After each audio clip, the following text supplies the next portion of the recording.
Hello student, स्वागत है आपके अपने चैनल ज्ञान स्टडीज एकेडमी में। आज का ये क्लास उन विद्यार्थियों के लिए महत्वपूर्ण है जिन्हें 2026 में इंटर का बोर्ड एग्जाम देना है और जिनका सब्जेक्ट हिस्ट्री है। तो क्या आपको भी 2026 में इंटर का बोर्ड एग्जाम देना है और आपका भी सब्जेक्ट इतिहास है, तो आज का ये क्लास आप लोगों के लिए बहुत ही महत्वपूर्ण है। इससे पहले का क्लास में जो है मैंने चैप्टर 1, चैप्टर 2 और चैप्टर 3 को जो है यानी कि कवर करा दिया जा चुका है। तो आप लोगों ने अगर उस यानी चैप्टर 1, चैप्टर 2 और चैप्टर 3 को नहीं देखे हैं तो इस चैनल में जाकर के आप लोग देख सकते हैं। ये क्लास बहुत ही यानी कि वेरी वेरी इंपॉर्टेंट है, क्योंकि आज के इस क्लास में क्लास 12 की हिस्ट्री जो है यानी कि आज की इस क्लास में क्लास 12 हिस्ट्री अध्याय 4 को जो है यानी कि देखने वाले हैं। तो आपको अगर 2026 में इंटर का बोर्ड एग्जाम देना है, आपका भी सब्जेक्ट हिस्ट्री है, तो आपके लिए बहुत ही महत्वपूर्ण है। तो इस क्लास में पूरी तरीके से बने रहिएगा और अगर चैनल पे अगर नए हैं तो प्लीज इसे सब्सक्राइब कर दे और क्लास अगर अच्छा लगे तो इसे लाइक जरूर करिएगा। तो बिना समय को बर्बाद किए ही शुरू करते हैं आज के इस सेशन को दोस्तों। ठीक है, देखेंगे कि क्लास 12 की जो है हिस्ट्री चैप्टर 4, जिस चैप्टर का नाम है विचारक, विश्वास और इमारतें, इस चैप्टर को जो है यानी कि इसमें देखने वाले हैं। देखेंगे पहला पॉइंट इसमें यह है, महान दार्शनिकों के विचार मौखिक रूप से पीढ़ियों तक चलते रहे, बाद में इन्हें लिखित परंपराओं और स्थापत्य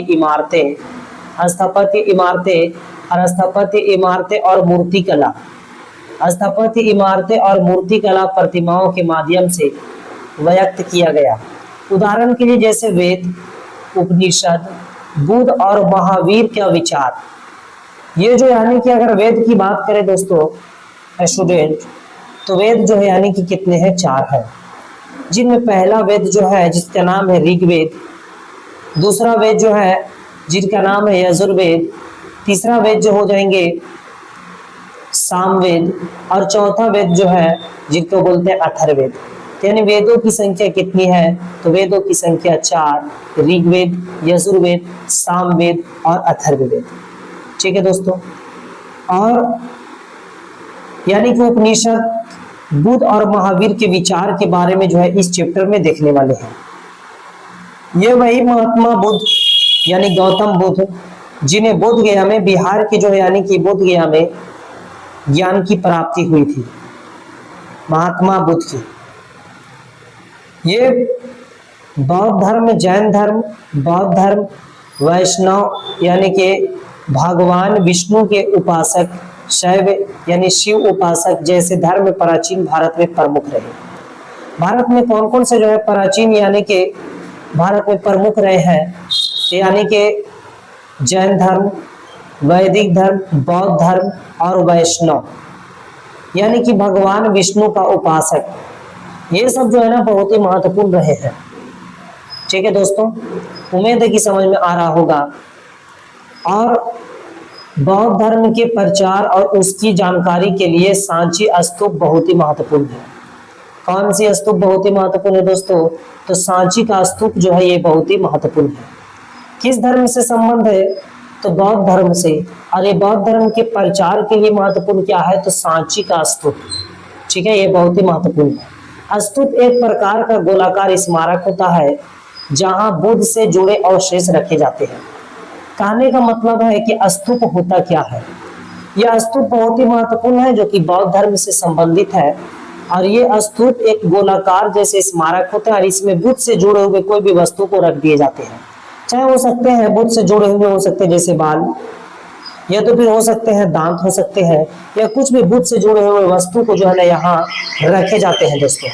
ठीक है, जैसे 19वीं शताब्दी में अंग्रेजों और यानी कि प्राच्य वेदों ने सांची की खुदाई की और उसे खास तरीके से सजाया और इससे यह स्थल पूरी दुनिया में प्रसिद्ध हो गया। पूरी दुनिया में क्या हो गया? तो प्रसिद्ध हो गया। तो सांची जो है ये पूरी दुनिया में 19वीं शताब्दी में प्रसिद्ध हो गया। ठीक है, और आरंभ में जो है ना स्तूप छोटे छोटे यानी कि बनाए जाते थे। आरंभ में स्तूप छोटे छोटे मिट्टी के ढेर जैसे बनते थे, जिन्हें बुद्ध के अवशेष जैसे हड्डी, राख रखने के लिए उपयोग किया जाता था और इसे पवित्र स्थल माना जाता था और यहाँ पूजा भी हुआ करते थे। ठीक है, यहाँ पूजा भी की जाती थी और ये जो स्तूप जो हुआ करता था पहले छोटे छोटे मिट्टी के हुए करते थे और इसमें बुद्ध से जो जुड़े हुए कुछ भी अवशेष को रखे जाते थे।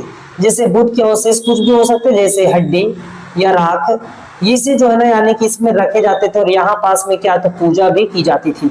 ठीक है, याद रखना यार, ये सांची होता है जो कि बौद्ध धर्म से संबंधित है दोस्तों। भक्ति कालीन स्थापत्य में भक्त और भगवान का मेल होता था और भक्तों की भक्ति को दिखाने वाली इमारतें जैसे भीमबेटका, भुवनेश्वर, सुल्तानगंज में बनाई गई और सुल्तानगंज में मिली बुद्ध की कांस्य मूर्ति। और ये बुद्ध की जो है ना कांस्य की मूर्ति कहाँ मिली थी, तो ये सुल्तानगंज में मिली थी। ठीक है दोस्तों, बढ़ते हैं अगले पॉइंट की ओर।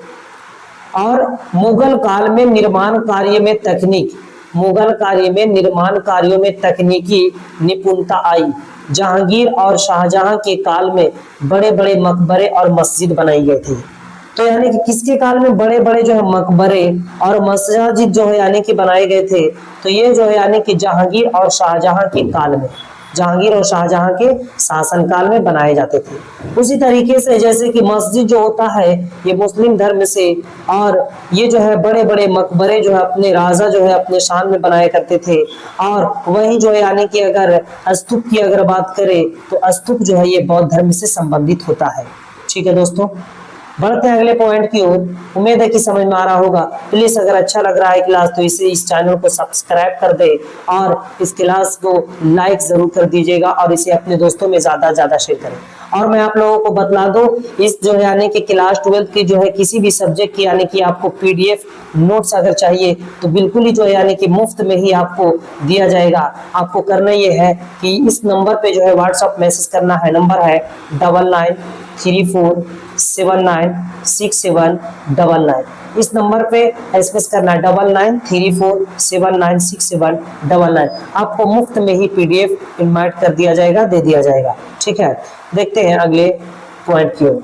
अगला पॉइंट में लिखा कि ईसा पूर्व प्रथम महाशताब्दी यानी कि 1000 ईसा पूर्व में दर्शन, न्याय, सांख्य, योग, बौद्ध, जैन आदि विचारधाराएं जो है यानी कि क्या विकसित है, यानी कि क्या विकसित हुई थी।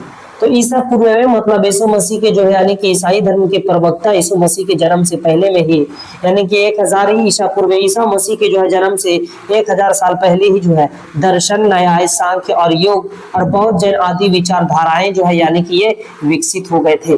ठीक है, तो 1000 ईसा पूर्व में ही जो है बौद्ध और जैन धर्म जो है ये विकसित हो गए थे दोस्तों। वैदिक परंपराएं में रुद्र, इंद्र, अग्नि आदि को देवता माना गया। बाद में विष्णु और शिव जैसे देवताओं की प्रमुखता मिली।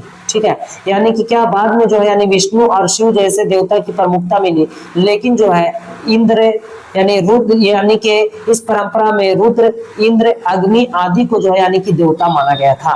ठीक है, बढ़ते हैं अगले पॉइंट की ओर। अगला पॉइंट है रामायण और महाभारत। तो ये जो रामायण और महाभारत इस जैसे ग्रंथों में भी जीवन के उद्देश्य और मानव धर्म पर गहरे प्रश्न उठाए गए थे।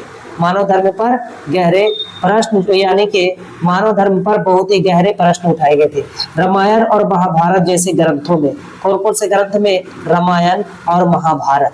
ठीक है, महाभारत। और इसमें जीवन के उद्देश्य के बारे में, मानव धर्म के बारे में जो है आवाजें उठाई गई थी, प्रश्न उठाए गए थे। ठीक है, जैसे बौद्ध शिक्षा की प्रसार प्रणाली बहुत ही जो है ना प्रभावी थी। प्रमुख जो है बौद्ध विश्वविद्यालय थे, जैसे नालंदा विश्वविद्यालय। यहाँ पास में नालंदा विश्वविद्यालय में बौद्ध शिक्षा भी दी जाती थी। विक्रमशिला और तक्षशिला और वल्लभी और उदंतपुरी आदि ये सब जो है यानी कि विश्वविद्यालय में बौद्ध से जुड़ी जो है यानी कि जानकारियां और बौद्ध से जुड़ी जो है यानी कि शिक्षा जो है या इसमें इस विद्यालयों में जो है विश्वविद्यालयों में दी जाती थी। ठीक है दोस्तों, उम्मीद है कि समझ में आ रहा होगा। अगला है बौद्ध धर्म भारत से बाहर भी फैला, जैसे चीन में, जापान में, श्रीलंका, म्यांमार, थाईलैंड और इंडोनेशिया आदि में। कहने का मतलब है कि बौद्ध धर्म की जो है शुरुआत जो है यानी कि बिहार से, और बिहार से कहाँ, तो बिहार के गया जिला, और बिहार के जिला में बोध गया है, बिहार के जिला में बोध गया, और उसी बोध गया में जो है यानी कि महात्मा बुद्ध को यानी कि महात्मा बुद्ध को जो है वो यानी कि क्या ज्ञान की जो है यानी कि क्या तो प्राप्ति हुई थी, ज्ञान की प्राप्ति हुई थी। कहने का मतलब है कि जब ये 29 साल के थे तब जो है ये अपने घर को त्याग दिए थे, और जब ये 35 वर्ष के हुए तब जो है इन्हें ज्ञान की प्राप्ति हुई थी। लगभग कह सकते हैं कि 6 वर्ष तक जो है ये तपस्या किए और उसके बाद जो है इन्हें ज्ञान की प्राप्ति हुई थी। और देखिएगा एग्जाम में बहुत ही इंपॉर्टेंट यानी कि प्रश्न पूछा जाता है कि महात्मा बुद्ध जो है, इन महात्मा बुद्ध के बचपन का नाम क्या था, तो महात्मा बुद्ध के बचपन का नाम था दोस्तों, महात्मा बुद्ध के बचपन का नाम था सिद्धार्थ। महात्मा बुद्ध के बचपन का नाम सिद्धार्थ था। और ये गौतम बुद्ध, गौतम बुद्ध, और ये जो यानी कि गौतम बुद्ध जो इनकी यानी कि शिक्षा की, महात्मा बुद्ध की जो यानी कि शिक्षा की प्राप्ति कहाँ हुई थी, बोलेंगे कि शिक्षा की प्राप्ति जो इन्हें बोध गया में हुआ था, जो कि बिहार में है। और ये फल्गु नदी यानी कि फल्गु नदी के किनारे पीपल के वृक्ष के नीचे, पीपल के वृक्ष के नीचे बोध गया में फाल्गु नदी, फाल्गु नदी या तो फिर इसी को निरंजना नदी भी बोलते हैं, और इसी निरंजना नदी के किनारे इन्हें ज्ञान की प्राप्ति हुई थी। ठीक है दोस्तों, उम्मीद है कि समझ में आ रहा होगा। देखना अगले पॉइंट की ओर। जैन धर्म भी जो है, जैन धर्म भी कई स्थानों पर फैला, और इसकी जानकारी हमें संस्कृत, प्राकृत और अपभ्रंश भाषा से के साहित्य से मिलती है। कहने का मतलब है कि जैन धर्म भी एक ही जगह पे नहीं रहे, जैन धर्म जो है ये भी यानी कि भारत से बाहर भी फैले, और ये जो है संस्कृत और प्राकृत जो आसान भाषा जो होता है, और ये यानी कि प्राकृत भाषा जो है ये सबसे आसान भाषा होता है, जिसे बिना पढ़े लिखे यानी कि जो पढ़े लिखे नहीं थे वो भी समझते थे। तो प्राकृत और संस्कृत और अपभ्रंश भाषा के साहित्य से यानी कि इसके बारे में जानकारी देखने को मिलती है। उम्मीद है कि दोस्तों आप लोगों को ये क्लास जो है यानी कि अच्छा लगा होगा, और क्लास अगर अच्छा लगा है तो इस चैनल को जो है यानी कि आप लोग सब्सक्राइब कर दे, और क्लास को जो है यानी कि लाइक कर दे, और इस क्लास को अपने दोस्तों में ज्यादा से ज्यादा शेयर करें। मैं आप लोगों को बता दूं कि ये ज्ञान स्टडीज एकेडमी यूट्यूब चैनल पर जो है क्लास 12th आर्ट्स की जो है संपूर्ण तैयारी जो है इस चैनल के माध्यम से कराई जाएगी, और आप लोगों को पीडीएफ और नोट्स के लिए किसी भी प्रकार की चिंता करने की बात नहीं, मुफ्त में ही आपको इनवाइट कर दिया जाएगा। बस आपको करना ये है कि इस मोबाइल नंबर पे व्हाट्सएप एसएमएस करना है, मोबाइल नंबर 99347967 और 99, इस नंबर पे व्हाट्सएप एसएमएस करना। आप लोगों को ऑब्जेक्टिव, सब्जेक्टिव और पीडीएफ नोट्स जो है ये सब यानी कि प्रोवाइड करा दिए जाएंगे, आप लोगों को दे दिया जाएगा। तो इसे अपने दोस्तों में ज्यादा से ज्यादा शेयर कर दें। और क्लास कैसा लगा, ये था यानी कि चैप्टर 4 जो है क्लास 12 हिस्ट्री चैप्टर 4 का जो है पार्ट 1 है, और इसके अगले क्लास में जो है यानी कि कल जो है पार्ट 2 को लेकर के आने वाले हैं। तो आप लोग चैनल को सब्सक्राइब कर दें, ताकि जो है ना यानी कि पार्ट 1 अगर आपने देखे हैं तो पार्ट 2 आप लोगों से ना छूटे। तो मिलते हैं अगले क्लास में, तब तक के लिए बाय।